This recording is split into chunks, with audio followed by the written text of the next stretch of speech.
बहुत से students course selection के दरमियान काफ़ी सारी मिस्टेक्स करते हैं और उन मिस्टेक्स की वजह से उनकी डिग्री की ड्यूरेशन भी ज़्यादा हो जाती है और उनको ज़्यादा फ़ीस भी पे करना पड़ती है। तो इस वीडियो के अंदर आपको वो तमाम डिटेल्स बताई जाएंगी जिनकी मदद से आप कोर्स सिलेक्शन के अंदर इन तमाम मिस्टेक्स से बच सकेंगे और आपको आसानी रहेगी। तो ये है PSIT की जो कोर्स सिलेक्शन है उसके रूल्स और प्रोसीजर्स के बारे में कंप्लीट जो है वो डिटेल, ताकि आप कॉमन मिस्टेक्स को अवॉइड कर सकें। तो शुरू करते हैं आज की इस वीडियो को।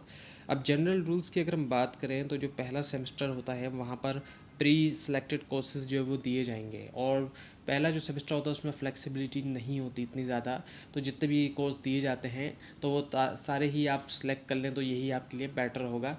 इलेक्टिव कोर्सेज़ के अलावा जितने भी रिक्वायर्ड हैं वो तमाम आप सेलेक्ट करें। अब ये रिक्वायर्ड और इलेक्टिव क्या है, अगर इनके दरमियान अब जो डिफरेंस है उसको अगर डिटेल में समझना चाहते हैं अच्छी तरह से, तो उसके लिए भी आप हमारी एक वीडियो देख सकते हैं। बाकी ये कि रिक्वायर्ड ऐसे कोर्स हैं जो आपने लाजमी पढ़ने हैं और इलेक्टिव ऐसे हैं जो कि ऑप्शनल होते हैं, उनमें आपके पास चॉइसेस होगी। सो इलेक्टिव कोर्सेज जो है वो सिलेक्ट किए जा सकते हैं और ये कि जो स्कीम ऑफ स्टडीज़ है उसको फॉलो करना आपके लिए बेटर होगा और तमाम सिलेक्शन के रूल्स जो है वो प्रिस्क्राइब हैं। अब क्रेडिट आवर लिमिट्स की हम बात करते हैं।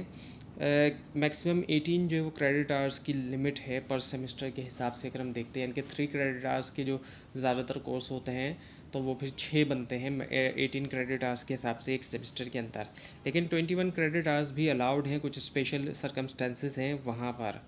और डेफिशिएंसी स्टूडेंट्स की हम बात करें तो फर्स्ट सेमेस्टर के अंदर उनके लिए 20 क्रेडिट आवर्स हैं, जबकि सेकंड में जो है वो 19। और इम्प्रूवमेंट कोर्सेज जो है वो इंक्लूड हैं, वो भी क्रेडिट आवर्स की लिमिट में शामिल है। यानी कि ऐसा नहीं होगा कोई इम्प्रूवमेंट कर रहा है तो उसको एक्स्ट्रा क्रेडिट आवर्स दे दिए जाएंगे, बल्कि उतने ही क्रेडिट आवर्स रहेंगे। यानी कि जो इम्प्रूवमेंट करेगा फिर उसको एक कोर्स जो है वो पुराना ही पढ़ना पड़ेगा। अब extra course in last semester की अगर हम बात करें उसमें एक्स्ट्रा कोर्स के हवाले से, तो एक एक्स्ट्रा कोर्स जो है वो आखिरी के 2 सेमेस्टर के अंदर जो है वो अलाउ किया जाएगा। लेकिन ये कि रिक्वेस्ट जो है उसकी की जाएगी, ऐसा नहीं है कि वो लाजमी हर किसी को अलाउ कर दिया जाएगा। और उसकी कंडीशन यही है कि CGPA तो एटलीस्ट 3 या उससे अबव होनी चाहिए। यानी कि हर किसी के लिए नहीं होगी ये भी। 3 CGPA जिससे ज़्यादा की होगी तो उसी को ही ये अलाउ किया जाएगा और रिक्वेस्ट होगी। अब फाइनल सेमेस्टर के रूल की अगर हम बात करते हैं तो मैक्सिमम 21 जो क्रेडिट आवर्स हैं कोर्स वर्क के वो अलाउ होंगे और इन एडिशन जो है प्रोजेक्ट या इंटर्नशिप वगैरह वो भी होगी।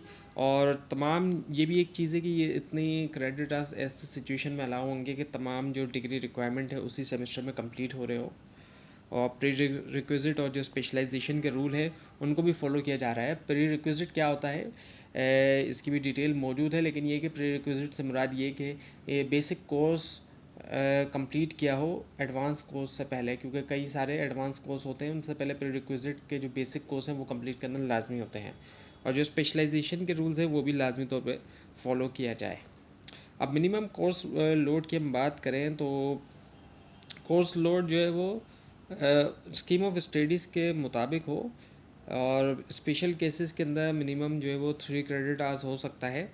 लेकिन अब एक चीज़ ये है कि कम अगर कोर्स लोड लिया जाएगा, आप अगर पार्ट टाइम डिग्री के तौर पे अगर कंप्लीट कर रहे हैं, और कई सारे स्टूडेंट ऐसे भी हैं जो कि नहीं कर सकते इसको as a full time study, तो वो कम जो है वो कोर्स लोड ले सकते हैं। लेकिन ऐसे सिचुएशन के अंदर उनको एक एक्स्ट्रा सेमेस्टर या एक से ज़्यादा भी एक्स्ट्रा जो सेमेस्टर है वो देना होगा।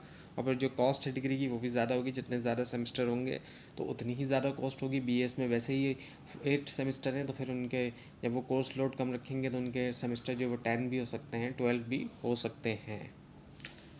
अब थ्योरी एंड प्रैक्टिकल कोर्सेज की हम बात करें तो थ्योरी और प्रैक्टिकल लाजमी तौर पे सेम सेमेस्टर में लिए जाएंगे। ये नहीं है कि वो अलग अलग लिए जाएँ, और अगर फेल हो जाएंगे तो सिर्फ फेल होने वाला हिस्सा दिया जाएगा। ये नहीं होगा कि ये थ्योरी में फेल होकर प्रैक्टिकल भी, ऐसा नहीं है कि दोनों अलग अलग उसको उसका पास और फेल कंसिडर किया जाएगा।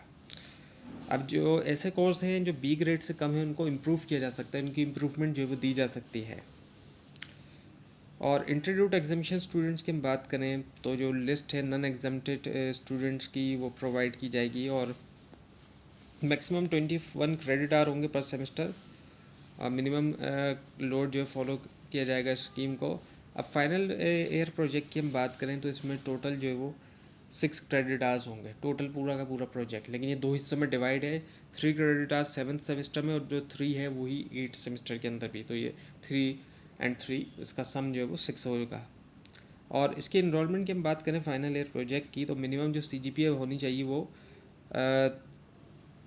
1.75 और 1.90 होनी चाहिए जो फॉल 2021 ऑनवर्ड हैं उसके बाद के जो हैं।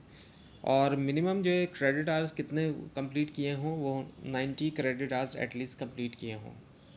90 क्रेडिट आवर्स यानी कि इतने कोर्सेज इतने सब्जेक्ट्स क्लियर कर लिए हों कि वो 90 क्रेडिट आवर्स बनता हो उनका जो सम है।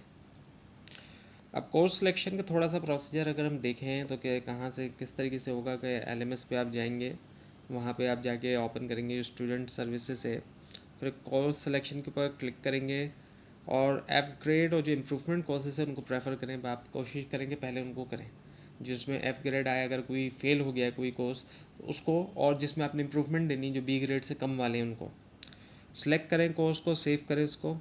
और ये कि ऐड या ड्रॉप कर सकते हैं आप जब तक डेडलाइन है, और डेडलाइन जो है वो हर सेमेस्टर की जो वो दी जाती है उसको आप LMS पे लाजमी तौर पे चेक करते रहें कि कब तक डेडलाइन है। कभी कभी ये डेडलाइन एक्सटेंड भी हो जाती हैं। एक्सटेंशन पॉलिसी की अगर हम बात करें तो मैक्सिमम जो है वो एक सेमेस्टर की एक्सटेंशन अलाउ हो सकती है, लेकिन उसके लिए वैलिड रीजंस भी रिक्वायर्ड है और अप्रूव्ड होगा वो डीन की तरफ से, हेड ऑफ डिपार्टमेंट की रिकमेंडेशन के ऊपर।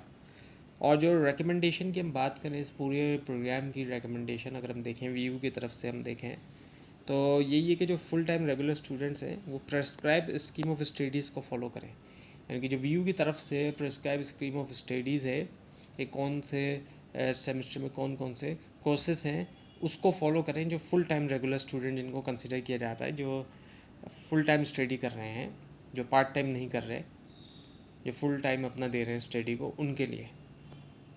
तो ये थी आज की वीडियो। आपको इस बारे में कोई क्वेश्चन है और ख़ास तौर पर इसमें कोई मिस्टेक दिखाई दे ज़रूर हाईलाइट कीजिए। और इस पूरी सीरीज़ को देखने के लिए और वर्चुअल यूनिवर्सिटी के बारे में मज़ीद जानने के लिए इस चैनल को सब्सक्राइब कीजिए, बेल आइकन के ऊपर क्लिक कीजिए। Thanks for watching this video and best of luck.